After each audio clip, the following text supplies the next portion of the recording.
ዛሬ ጸሎተ ሐሙስ ላይ እንገኛለን። ይህም ማለት ለሕማማት አራተኛ ቀን ላይ ነው። ዕለተ ዓርብ ስቅለት ተብሎ ይታወቃል። ያው ቁጥሩ ሰሙነ ሕማማት ተብሎ ከሚጠሩት ዕለታት ውስጥ ነው። ትልቁና የመጨረሻው ቀን ነው። የምስጢር ቀን ተብሎ ይታወቃል። ስርዓተ ቁርባን የተፈጸመበትም ዕለት ነው። ያንን ለማሳየት ጌታችን መድኃኒታችን ኢየሱስ ክርስቶስ ከስጋው ቀምሶ አቀመሳቸው፣ ከወይኑ ግን እንዳልጠጣ ወንጌሉ ይናገራል። እነሆ ከአቤል ደም ጀምሮ በቤተ መቅደሱ መካከል እስከተገደለው እስከ ካህኑ ዘካርያስ ደም ድረስ ከእጃችሁ ፈልጋለሁ ብሎ ጌታ ተናግሯል። የራሱን ደም ግን አልተናገረም። ጌታ የኔን ደም ከእጃችሁ ፈልጋለሁ ብሎ አልተናገረም። ለምን ቢባል የጌታ ደም ለበቀል አይሆንም፣ ለይቅርታ አይፈሰሰም። ክርስቶስ ፈርቶ ፍርሃታችንን አስወገደልን። በዚህ ምክንያት ሰማዕታት ፍርሃትን እንዲያሸንፉ ድል እንዲያደርጉ ኃይል አቅም የሚያገኙበት ክርስቶስን አብነት ያደርጋሉና ስለዚህ ፈራ ተብሎ የሚገለጠው ለዚያ ነው። እኛ ከአብ ጋር አንድ እንድንሆን ተደጋጋሚ የሚጠይቅ ጸሎት ነው። በጣም አስደናቂ። አብ እሱን በሚወድበት ፍቅር እኛን እንዲወደድ፣ እሱ አብን በሚወድበት ፍቅር እኛን እንደወደደ፣ እሱና አብ መንፈስ ቅዱስን በወደዱበት ፍቅር እኛን እንደሚወዱ፣ መንፈስ ቅዱስም አብና ወልድን በሚወድበት ፍቅር እኛን እንዲወደን የሚገልጥ በዕለተ ሐሙስ እንደ ባህል የምናደርጋቸው ነገሮች አሉ። ለምሳሌ ጉልባን የሚባል ንፍሮ ይቀቀላል ወይም ይዘጋጃል። እንዲሁም በየቤቱ ዳቦ ይጋገራል፣ ያ ይቆረሳል። እንደየአቅሙ በየቤቱ ዝግጅቶች ይደረጋል። ሰኞ፣ ማክሰኞ፣ ረቡዕ፣ ዓርብ፣ ቅዳሜ በእነዚህ ጊዜያት ቅዳሴ አይቀደስም። ሐሙስ ግን ቅዳሴ ይቀደሳል። ለምንድነው ቅዳሴ የሚቀደሰው? ነፃነታችን የተመለሰው፣ ገነት የተከፈተችው፣ ሲኦል የተዘጋው፣ ዲያብሎስ ያፈረው፣ ድል የተነሳው፣ የተሸነፈው፣ የደቀቀው በዚህ ዕለት ስለሆነ በዕለተ ዓርብ በዕለተ ስቅለት ስለሆነ በዚህ ምክንያት ይሄ ቀን እጅግ በጣም ከባድና ከመገለጥ ከቋንቋ በላይ ነው። የማቴዎስ ወንጌል ጌታ ዓርብ ከቀኑ 6 ሰዓት እንደተሰቀለ ይናገራል። ማርቆስ ደግሞ 3 ሰዓት እንደተሰቀለ ነው የሚናገረው። ነገር ግን ማርቆስ 3 ሰዓት እንደተሰቀለ የሚናገርበት ምክንያት ቁርጥ ፍርድ የተሰጠው ዓርብ ጠዋት 3 ሰዓት በጲላጦስ ይሰቀል ተብሎ የተፈረደበት ከዛ መስቀል መሸከም የጀመረበት ሰዓት ስለሆነ በዚህ ምክንያት ቁርጥ ፍርድ የተሰጠበትን መስቀል ብሎ ተሰቀለ ብሎ ይናገራል ቅዱስ ማርቆስ። ትክክለኛ ግን የተቸነከረው ከመስቀሉ ጋር የተቸነከረው ከቀኑ 6 ሰዓት ነው። ቀኝ እጁን አሳይቷቸው እንደ ጥምቀት ሆኖላቸው ከዛ በኋላ ከሲኦል እየነጣጠቀ ያወጣበት ሰዓት የሚነገርበት ነው። ይትባረክ እግዚአብሔር ዘሰመየ ሕማማተ ወልዱ ክብረ ወስብሐተ።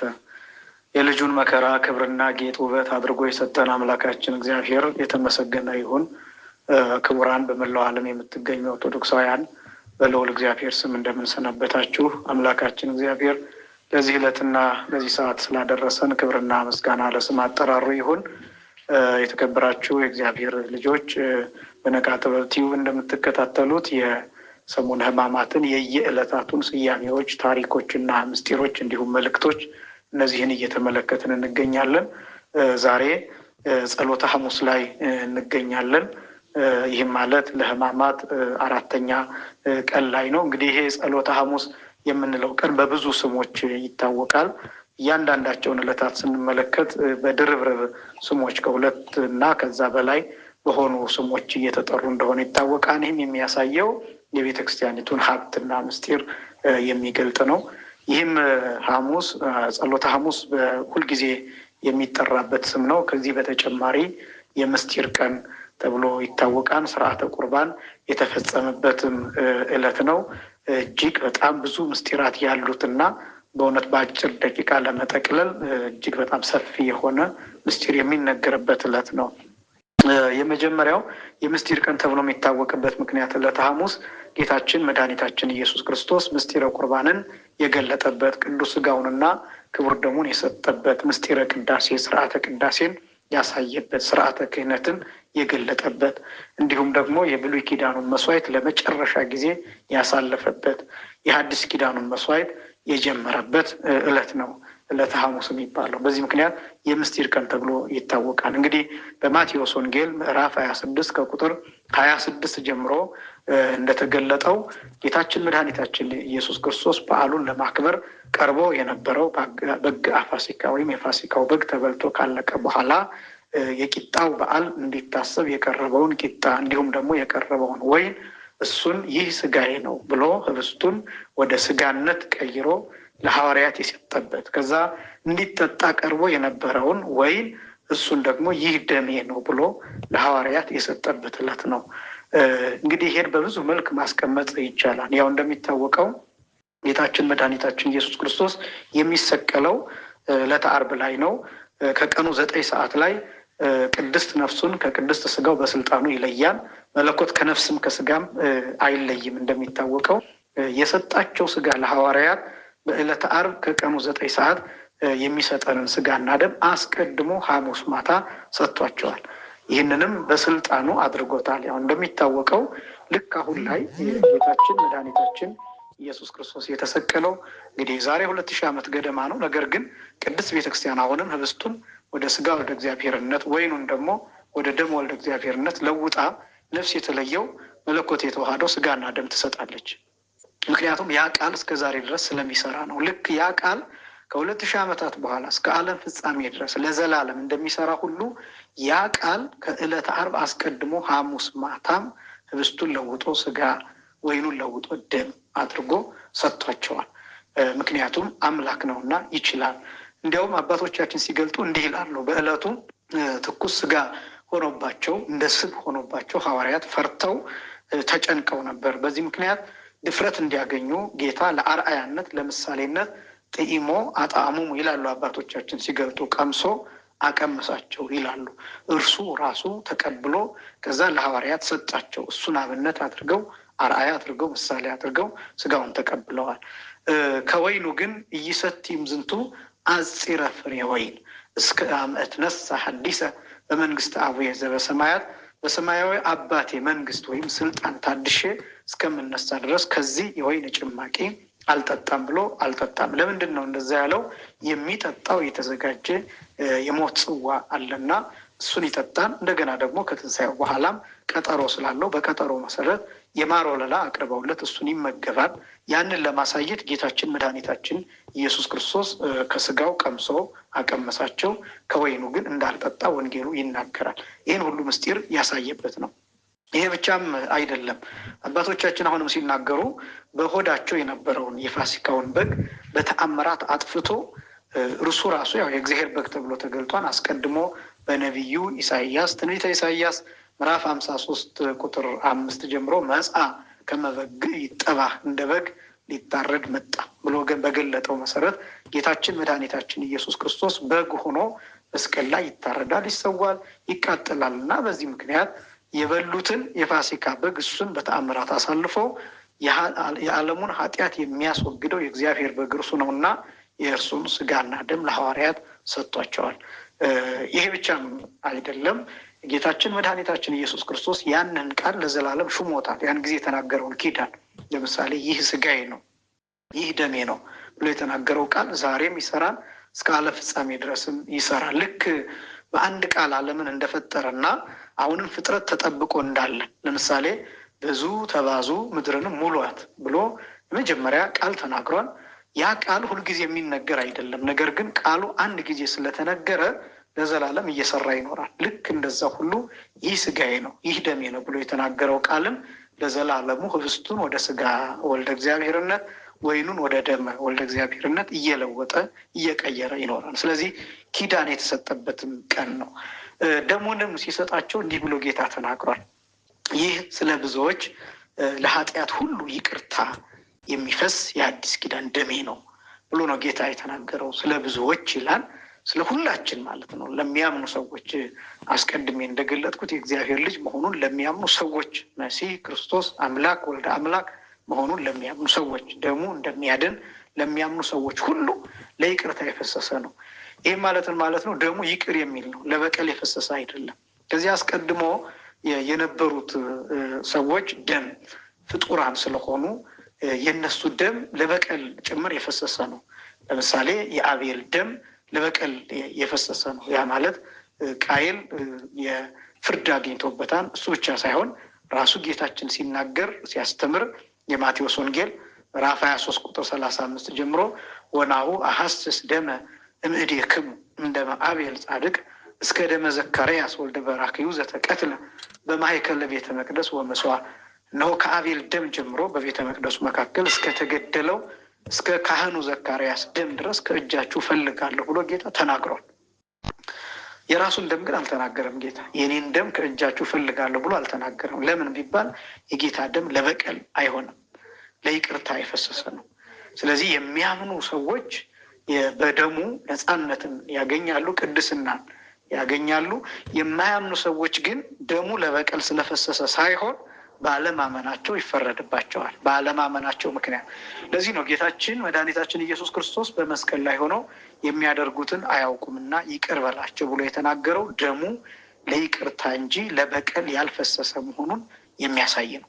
የሰቀሉት ሰዎች ራሱ ባለማመናቸው እንጂ የሚኮነኑት ወይም የሚጠየቁት ስለሰቀሉት አይደለም። የሚጠየቁት ስለሰቀሉት እንዳይጠየቁ የሚያደርጉትን አያውቁምና ይቅር በላቸው ብሎ ይቅርታ አድርጎላቸዋል።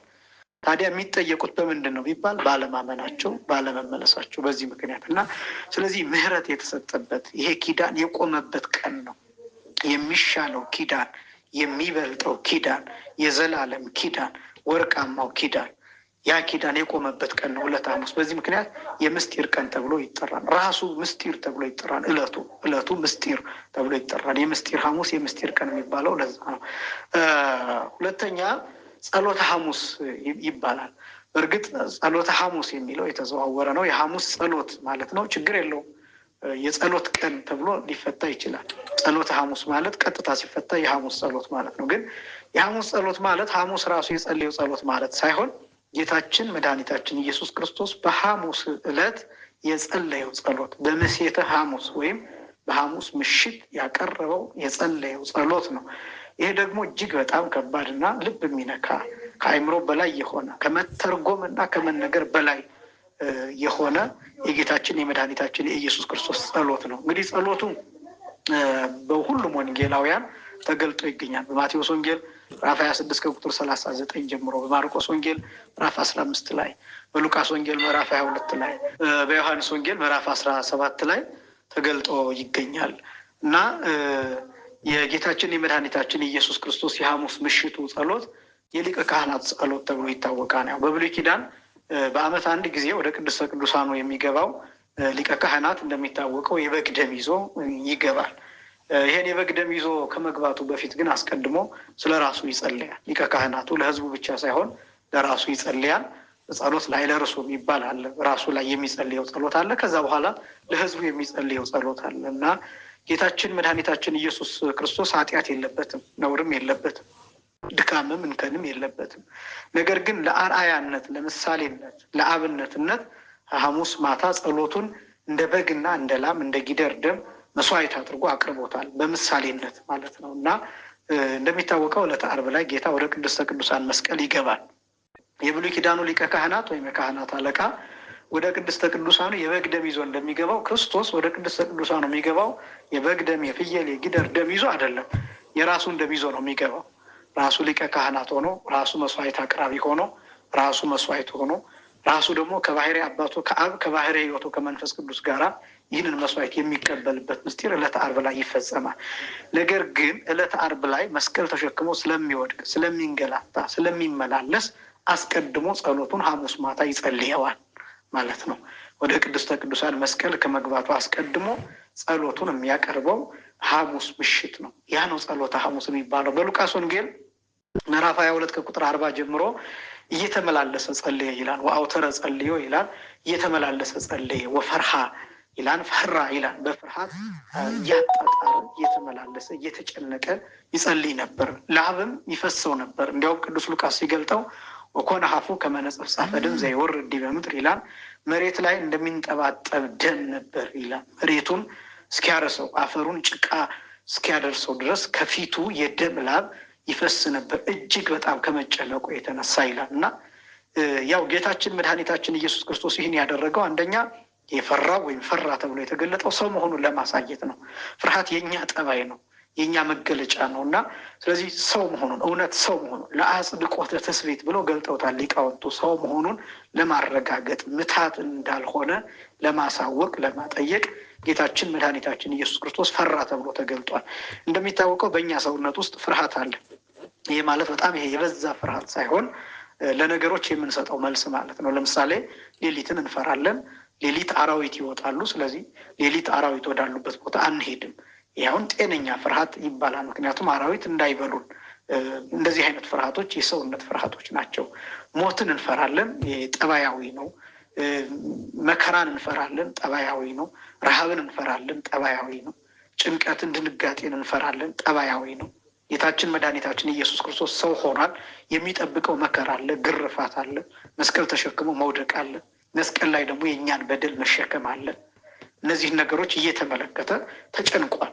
ስለዚህ ፈራ ተብሎ የተገለጠው ሰው መሆኑን ለማረጋገጥ ነው። ሁለተኛ ግን ፈራ የሚለው ቃል ለካሳ ነው።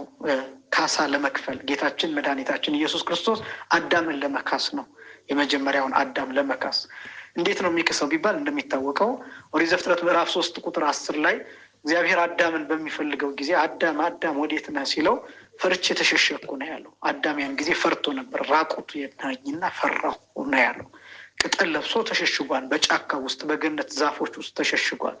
እና አዳም ፈርቼ ተሸሸኩ ብሎ ተጨንቆ ስለተሸሸገ ፋንታ ክርስቶስ ያንን ካሳ ይከፍልለት ዘንድ ከሁለተኛው አዳም ክርስቶስ ፈራለት ካሳ ለመክፈል። ሶስተኛ ለምን ፈራ ቢባል ፍርሃት ከኛ እንዲርቅ ነው። ቅዱስ ሳዊሮስ ሲናገር ሶበሰይ ፈርሃ እግዚእነ የሚሰሰለ ፍርሃት ምኔነ፣ ጌታችን መድኃኒታችን ኢየሱስ ክርስቶስ ባይፈራ ኖሮ ፍርሃት ከኛ ባልተወገደም ነበር ብሎ እንደገለጠው ክርስቶስ ፈርቶ ፍርሃታችንን አስወገደልን።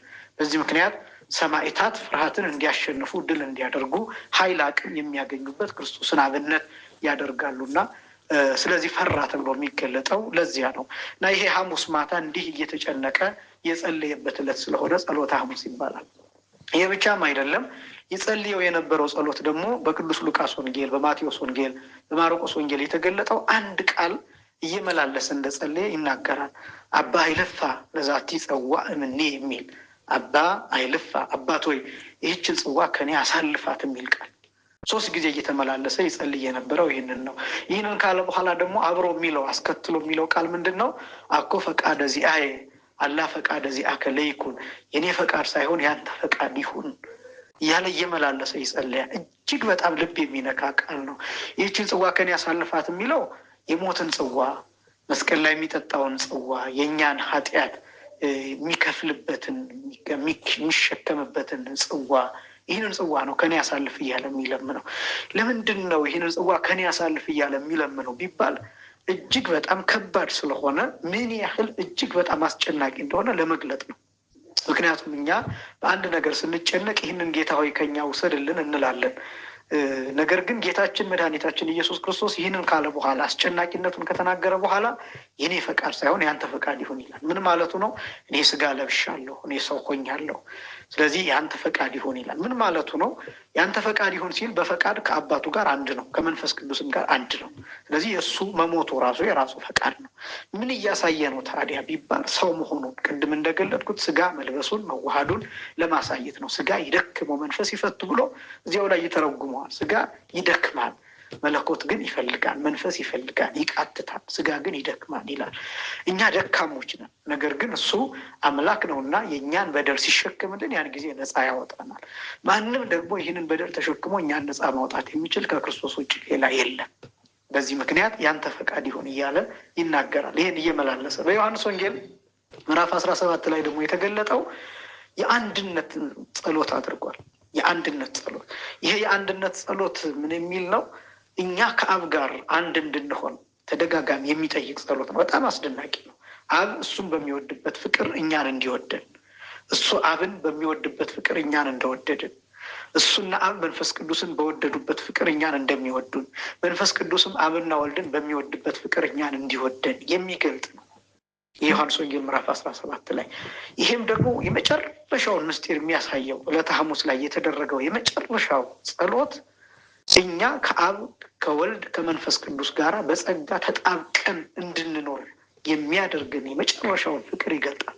ክርስቶስ የሞተበት ፍቅር ያ ፍቅር ነው። አብ ወልድን የላከበት ፍቅር ያ ፍቅር ነው። መንፈስ ቅዱስም ይሄን መስዋዕት የተቀበለበት ፍቅር ይሄ ፍቅር ነው። አስደናቂ ፍቅር ነው። በአብ በወልድ በመንፈስ ቅዱስ መካከል ያለው ፍቅር እኩል ነው። ያ ማለት አብን ወልድን የሚወድበት ፍቅር፣ ወልድ አብን የሚወድበት ፍቅር፣ አብ መንፈስ ቅዱስን የሚወድበት ፍቅር፣ መንፈስ ቅዱስም አብና ወልድን የሚወዱበት ፍቅር እኩል ነው። ይሄ ፍቅር ለእኛ ለሰው ልጆች በጸጋ እንዲሰጠን የጸለየው ጸሎት ነው። በዚህ ምክንያት ጸሎተ ሐሙስ ተብሎ ይታወቃል። ስለዚህ ሐሙስ የጸሎት ቀን ተብሎ ይታወቃል። የምስጢር ቀን ተብሎ ይታወቃል። በዕለተ ሐሙስ እንደ ባህል የምናደርጋቸው ነገሮች አሉ። ለምሳሌ ጉልባን የሚባል ንፍሮ ይቀቀላል ወይም ይዘጋጃል። እንዲሁም በየቤቱ ዳቦ ይጋገራል። ያ ይቆረሳል። እንደየአቅሙ በየቤቱ ዝግጅቶች ይደረጋሉ። ይህ የሚደረግበት ምክንያት ጌታችን መድኃኒታችን ኢየሱስ ክርስቶስ የምስጢር ቀን ስለሆነ ቅዱስ ሥጋውን ክቡር ደሙን ለሐዋርያት የሰጠበት ቀን ስለሆነ ያንን በመታሰቢያ ደረጃ ለማሰብ ዳቦ እንጋግራለን። ዳቦ ይቆረሳል። ያንን ለበረከት እንካፈላለን። ሥጋና ደም አይደለም፣ ለመታሰቢያነት ብቻ የሚደረግ በዓል ነው። ጉልባኑ አስቀድሞ ከእስራኤላውያን ከግብፅ መውጣት ጋር የተመለከተ ነው። ከግብፅ ሲወጡ እስራኤላውያን አውግተው ለመጋገር ጊዜ ያላገኙበት ወቅት ስለነበረ በችኮላ በፍጥነት በመጣደፍ ስለነበረ የወጡት የነበራቸውን እህል አንድ ላይ አድርገው ያንን ቀቅለው ያንን ይዘው ወጥተዋል። እንዲሁም ደግሞ ቂጣ ጋግረው ያልቦካ ጋግረው ቂጣ አድርገው ያንን እየበሉ ያንን ስንቅ አድርገው ነው የወጡትና በዚህ ምክንያት ያንን ለማሰብ በዕለተ ሐሙስ ዳቦ ይጋገራል፣ ይቆረሳል፣ ጉልባን ይደረጋል። ይሄ ብቻም አይደለም። ጉልባኑ ሲቀቀል የነፍሳትን መከራ ጭምር የሚያሳይ ነው። 5500 ዘመን በሲኦል ውስጥ እየተሰቃየን እየተንገላታን በመንጸፈ ደይን መውደቅ፣ በእግር አጋንንት መጠቅጠቅ ይህንን መከራ የሚያሳይ ነው እና እነዚህን ምስጢራት በዕለተ ሐሙስ እናደርጋለን። እነዚህ ሁሉ እንግዲህ የብሉይ ኪዳኑንም ጌታችን መድኃኒታችን ኢየሱስ ክርስቶስ ያደረገልንም የሚገልጡ ናቸው። ስለዚህ ዕለተ ሐሙስ የጸሎት ቀን፣ የምስጢር ቀን እየተባለ ይታወቃል። እጅግ በጣም ሰፊ ነገሮች የሚነገሩበት ነው። በዚህ መልኩ ዕለተ ሐሙስን እናከብራለን። ለየት የሚያደርገው ዕለተ ሐሙስ ቅዳሴ ይቀደስበታል። ሰኞ፣ ማክሰኞ፣ ረቡዕ፣ አርብ፣ ቅዳሜ በእነዚህ ጊዜያት ቅዳሴ አይቀደስም። ሐሙስ ግን ቅዳሴ ይቀደሳል። ለምንድነው ቅዳሴ የሚቀደሰው ቢባል ዕለቱ ጌታችን መድኃኒታችን ኢየሱስ ክርስቶስ ቅዱስ ሥጋውን ክቡር ደሙን የሰጠበት ምስጢረ ቅዳሴን ስርዓተ ቅዳሴን ያሳየበት ዕለት ስለሆነ በዕለቱ ለተዘጋጁት ሰዎች ቅዱስ ሥጋው ክቡር ደሙ እንዲሰጣቸው ቅዳሴ ተቀድሶ ሥጋው ደሙ ይሰጣል ማለት ነው። ዕለቱን ቀጥታ ለማሰብ የሚከናወን ስርዓት ነው። በተለየ ስርዓት ያው የቅዳሴ አገባቡ እንደው ተገኝታችሁ ብታዩት እጅግ በጣም ደስ ይላል። በተለየ ሁኔታ ከሌሎቹ በዘወትር ቅዳሴ ከሚገባባቸው ስርዓቶችና አፈጻጸሙም ለየት ባለ መልኩ የሚደረግ ነው። ስለዚህ ዕለተ ሐሙስ ጸሎተ ሐሙስ በዚህ መልኩ ይከበራል። እንግዲህ ዕለተ ዓርብ ስቅለት ተብሎ ይታወቃል። ያው ቁጥሩ ሰሙነ ሕማማት ተብሎ ከሚጠሩት ዕለታት ውስጥ ነው። ትልቁና የመጨረሻው ቀን ነው። ስቅለት በመባል ይታወቃል። እንግዲህ ስቅለት ማለት እንደሚታወቀው ቀላልም ስለሆነ ትርጉሙ መሰቀል ማለት ነው። ጌታችን መድኃኒታችን ኢየሱስ ክርስቶስ በመስቀል ተሰቅሎ እኛን ያዳነበት ቤዛ የሆነበት ዕለት ነው። ነገር ግን በዓለ ስቅለት እንደ ሌሎቹ ዕለታት አጭር አይደለም፣ እጅግ በጣም ረጅም ነው። ማለት ጌታችን ያው 33 ዓመት ከ3 ወር የቆየው ወደዚህ ለመድረስ ነው የተጓዘው። ከዚህ ዕለት ለመድረስ ነው። ነቢያት ሁሉ ትንቢት የተናገሩት ከዚህ ዕለት ለመድረስ ነው። ብሉይም ሁሉ ይህ ነው፣ አዲስ ኪዳንም ሁሉ ይህ ነው። ስለዚህ እንደው ስቅለት ሲባል ቃሉ አጭር ይመስልና ቀላል ይመስለናል እንጂ አጠቃላይ ብሉያትም ሐዲሳትም የተጠቃለሉበት የነቢያትም ሀሳብ ያረፈበት የነቢያት ትንቢት የተፈጸመበት የመላእክት ምኞት የተፈጸመበት አስደናቂ፣ አስገራሚ፣ አስጨናቂ ነገሮች የተከሰቱበት ነው ስቅለት የሚባለው። ልበ አምላክ ዳዊት ስለዚች ቀን ሲናገር ዛቲ ዕለት እንተ ገብረ እግዚአብሔር ብሎ ይናገራል። መዝሙር 117 ላይ እግዚአብሔር የሰራት ዕለት ይህች ናት። ዛቲ ዕለት እንተ ገብረ እግዚአብሔር ንትፈሳህ ወነትሐሰይ ባቲ፣ ፈጽሞ ደስ እንሰኝባት ዘንድ እግዚአብሔር የሰራት ቀን ይህች ናት ይላል። ይህች ቀን ስለ ትንሣኤ ብቻ የተነገረች አይደለችም። በዋናነት የምትመለከተው ስቅለትን የምትመለከት ነው። ምክንያቱም ደስታችን የተመለሰው፣ ሰላማችን የተመለሰው፣ ረፍታችን የተመለሰው፣ ነፃነታችን የተመለሰው፣ ገነት የተከፈተችው፣ ሲኦል የተዘጋው፣ ዲያብሎስ ያፈረው፣ ድል የተነሳው፣ የተሸነፈው፣ የደቀቀው በዚህ ዕለት ስለሆነ በዕለተ ዓርብ በዕለተ ስቅለት ስለሆነ በዚህ ምክንያት ይሄ ቀን እጅግ በጣም ከባድ እና ከመገለጥ ከቋንቋ በላይ ነው። ከሐሙስ ማታ ጀምረን ከ3 ሰዓት በኋላ አስቀድመን እንደገለጥ ነው ጌታ ጸሎት ያደረገበት ምሽት ነው። ሐሙስ ማታ ከምሽቱ 3 ሰዓት ጀምሮ እስከ ዓርብ እስከ ቀኑ 9 ሰዓት ድረስ ያሉት ሰዓታት የመከራ የስቃይ ሰዓታት ናቸው ተብለው ነው የሚታወቁት።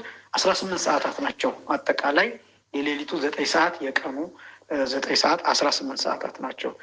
የሌሊቱ 9 ሰዓት የቀኑ 9 ሰዓት እኩል መሆኑ በብሉይ ኪዳንም በአዲስ ኪዳንም ያሉ ሰዎች እኩል መዳናቸውን የሚያሳይ ነው። የሌሊቱ 9 ሰዓት የብሉይ ኪዳኑን ያሳያል። የቀኑ 9 ሰዓት ደግሞ የሐዲስ ኪዳኑን ያሳያል። ቀኑ ወንጌልን አዲስ ኪዳንን ያሳያል። ሌሊቱ ደግሞ ኦሪትን ብሉይ ኪዳንን ያሳያል። የነቢያትን ዘመን ያሳያል። ቀኑ ደግሞ የሐዋርያትን ዘመን ያሳያል። ስለዚህ 18ቱ ሰዓታት አጠቃላይ የስቃይ ሰዓታት ናቸው። ይሄ ብቻም አይደለም። አርብ እንግዲህ የጌታችን የመድኃኒታችን የኢየሱስ ክርስቶስ መከራ ሲታሰብ ከጠዋት 1 ሰዓት ጀምሮ እናስባለን። 1 ሰዓት፣ 3 ሰዓት፣ 6 ሰዓት፣ 9 ሰዓት፣ 11 ሰዓት እነዚህ ዕለቱን ሙሉ እነዚህ ይታሰባሉ። በእርግጥ አርብ ብቻ አይደለም።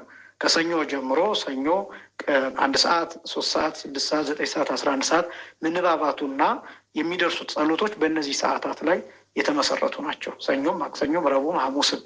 የአርብም ደግሞ ለየት የሚያደርገው ዕለቱ መሆኑ ነው።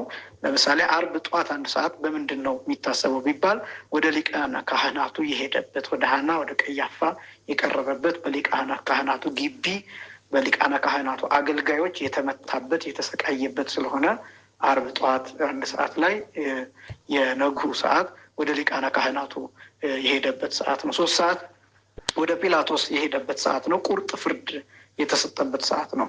በማርቆስ ወንጌልን በማቴዎስ ወንጌል ስንመለከት የማቴዎስ ወንጌል ጌታ አርብ ከቀኑ 6 ሰዓት እንደተሰቀለ ይናገራል። ማርቆስ ደግሞ 3 ሰዓት እንደተሰቀለ ነው የሚናገረው። ነገር ግን ማርቆስ 3 ሰዓት እንደተሰቀለ የሚናገርበት ምክንያት ቁርጥ ፍርድ የተሰጠው አርብ ጠዋት 3 ሰዓት በጲላጦስ ይሰቀል ተብሎ የተፈረደበት ከዛ መስቀል መሸከም የጀመረበት ሰዓት ስለሆነ በዚህ ምክንያት ቁርጥ ፍርድ የተሰጠበትን መስቀል ብሎ ተሰቀለ ብሎ ይናገራል ቅዱስ ማርቆስ። ትክክለኛ ግን የተቸነከረው ከመስቀሉ ጋር የተቸነከረው ከቀኑ 6 ሰዓት ነው፣ ሌሎቹ ወንጌላውያን እንደሚገልጡት ማለት ነው። ስለዚህ ጠዋት በሊቃነ ካህናቱ ፊት የቀረበበት ነው። ነግ 3 ሰዓት ደግሞ በጲላጦስ ፊት ቀርቦ ቁርጥ ፍርድ የተሰጠበት ነው። 6 ሰዓት ላይ ግን አካሉ ከመስቀል ጋር ተገናኝቶ ችንካር መቸንከር የተጀመረበት ሰዓት ነው። ከ6 ሰዓት ጀምሮ እስከ 9 ሰዓት ድረስ በመስቀል ላይ እየደቀቀ የቆየበት ሰዓት ነው። ደሙ ያለማቋረጥ እየፈሰሰ የቆየበት ሰዓት ነው። ጨለማ የነበረበት ሰዓት ነው። ቅዱስ ሉቃስ እንደሚገልጠው የሉቃስ ወንጌል ምዕራፍ 23 ከቁጥር 44 ጀምሮ ወቀትሮ ጊዜ 6 ሰዓት ሞተ ፀሐይ፣ ቀትር ሲሆን 6 ሰዓት ላይ ፀሐይ ሞተ ይላል። እንግዲህ ፀሐይ ሞተ ብሎ ሲናገር አንደኛ ፀሐይ ጨለመ ማለት ነው። ሁለተኛው ግን ፀሐይ ሞተ ሲል ራሱ ጌታ መስቀል ላይ መቸንከሩን የሚያሳይ ነው። ምክንያቱም ፀሐይ የተባለው ራሱ ጌታ ነው። ነቢዩ ሚልክያስ እንደተናገረው የእውነት ፀሐይ ትወጣላችኋለች ብሎ ትንቢተ ሚልክያስ ምዕራፍ 4 ቁጥር 2 ላይ እንደተናገረው ራሱ ጌታ የእውነት ፀሐይ ይባላል እና የእውነት ፀሐይ የሞተበት ሰዓት መስቀል ላይ የደቀቀበት ሰዓት ስለሆነ ፀሐይ ሞተ ብሎ ሲናገር ስለ ፀሐይ መጨለም፣ ስለ ጨረቃ ደም መሆን፣ ስለ ከዋክብት መርገፍ ከዛ ደግሞ ስለ ጌታ መሞትን ጭምር የተናገረበት ነው። ከ6 ሰዓት እስከ 9 ሰዓት ያለው ሰዓት ይሄ ነው። ይሄ ሰዓት በቤተ ክርስቲያን የቅዳሴ አገልግሎት ሰዓት ተብሎ ይታወቃል። የቅዳሴ አገልግሎት ሰዓት በአማካይ 3 ሰዓት ይፈጃል፣ አይቋረጥም። እንደሚታወቀው አሐዱ አብ ቅዱስ ተብሎ ከተጀመረበት ሰዓት ጀምሮ በሰላም ግቡ እስከሚባልበት ጊዜ ድረስ ያለው ሳይቋረጥ ካህናት በቃለ እግዚአብሔር እየተገረፉ ተቸንክረው የሚቆዩበት ሰዓት ነው እና የማይቋረጥበት ምክንያት ጌታ በመስቀል ተሰቅሎ በመከራ ስለቆየ እነዛን ሰዓታት የምናስብባቸው ጊዜያት ናቸው። ስለዚህ ከ6 ሰዓት እስከ 9 ሰዓት ድረስ ያለው የመስቀል ጊዜ ነው። 9 ሰዓት ላይ በገዛ ስልጣኑ ጌታ በገዛ ስልጣኑ አባት ሆይ ነፍሴን በእጅህ አደራ እላለሁ ብሎ ዘንበል አድርጎ ሁሉ እንደተፈጸመ ተናግሮ ዘንበል ብሎ የሞተበት ሰዓት ነው። በዚያ ቅጽበትም ደግሞ በአካለ ነፍስ ወደ ሲኦል ሂዶ በሲኦል ያሉ ነፍሳትን ነፃ ያወጣበት እነሱ አዳም አባቶቻችን እንደሚናገሩት ተንሱ ለጸሎት ተነሱ ብሎ በተናገረበት ሰዓት ጊዜው ተሳህለን ብለው ነፍሳት አቤቱ ይቅር በለን ብለው በተነሱበት ቅጽበት ጌታ ሰላም ለሁላችሁ ይሁን ብሎ ደርሶ ቀኝ እጁን አሳይቷቸው የማነ እዴ የመጣው ክውም ወኮነቶሙ ጥምቀተ ይላል። ቀኝ እጁን አሳይቷቸው እንደ ጥምቀት ሆኖላቸው ከዛ በኋላ ከሲኦል እየነጣጠቀ ያወጣበት ሰዓት የሚነገርበት ነው። 9 ሰዓት 11 ሰዓት አካሉ የከበረ አካሉ መለኮት የተዋህደው አካሉ ወደ መቃብር የወረደበት ሰዓት በዮሴፍ እና በኒቆዲሞስ አማካኝነት በሽቱ እንዲሁም በበፍታ ታጅቦ ተገንዞ ቅዱስ እግዚአብሔር ቅዱስ ኃያል ቅዱስ ሕያው ዘኢይመውት የማይሞት ኃያል ሕያው ቅዱስ እግዚአብሔር እያሉ እያመሰገኑ ዮሴፍ ዘአርማትያስ እና አስቀድሞ በሌሊት ወደ እርሱ እየመጣ ይማር የነበረው ኒቆዲሞስ እነዚህ ሁለቱ የጌታችን የመድኃኒታችን የኢየሱስ ክርስቶስን መለኮት የተዋሃደውን ስጋ ያሳረፉበት በመቃብር በአዲስ መቃብር ያሳረፉበት ሰዓት ነው 11 ሰዓት። ስለዚህ ዓርብ እነዚህ ሰዓታት የሚታሰቡበት ነው። እንግዲህ ይሄን ቀን መግለጥ እጅግ በጣም ከባድ ስለሆነ ነው። እንባ ይፈልጋል፣ ለቅሶ ይፈልጋል። ይሄ ደግሞ በተግባር በቤተክርስቲያን የሚደረግ ነው። ስርዓቶቹ በሙሉ በቤተክርስቲያን የሚከናወኑት የሚያስለቅሱ ናቸው። ለምሳሌ አምነስቲቲ እየተባለ የሚጸለይ ጸሎት አለ። አምላካችን እግዚአብሔር ሆይ አስበን እያለ ፈያታዊ ዘይማንን ጥጦስን እንዳሰብከው እኛንም አስበን እያለን እያለቀስን ጥቁር ተለብሶ የሚጸለይ ጸሎት አለ። ሙሉ በዕለተ ስቅለት ንባበ ማህዘኔ የሚባል አለ። ውርድ ንባብ እየተባለ የሚጠራ ወይም የሚያሳዝን ንባብ እየተባለ እሱ እየተባለ ምስባክ እየተሰበከ ቅዱስ ያሬድ ከተናገረው ከጾመ ድጓው የተውጣጣ በየወንጌሉ መጨረሻ ላይ እየተባለ የሚችሉ ሰዎች እንባቸውን እያፈሰሱ እያለቀሱ የሚታሰብ በዓል የጌታችን የመድኃኒታችን የኢየሱስ ክርስቶስ መከራ በስፋትና በጥልቀት የሚነገርበት በዓል ነው እና በቅድስት ቤተክርስቲያን ተገኝተን ይህንን በዓል እየተሳተፍን የጌታችን የመድኃኒታችን የኢየሱስ ክርስቶስ መከራና ስቃይ እናስብበታለን ማለት ነው። ስግደቱም ሌሎቹም አጠቃላይ አገልግሎቶቹ የጌታን መከራ ከመካፈል ጋራ የተገናኙ ናቸው። ስለዚህ በዓለ ስቅለት እጅግ በጣም ሰፊ የሆነ ጥልቅ የሆነ ነው። በእነዚህ ደቂቃዎች ተነግሮ የሚያልቅ አይደለም።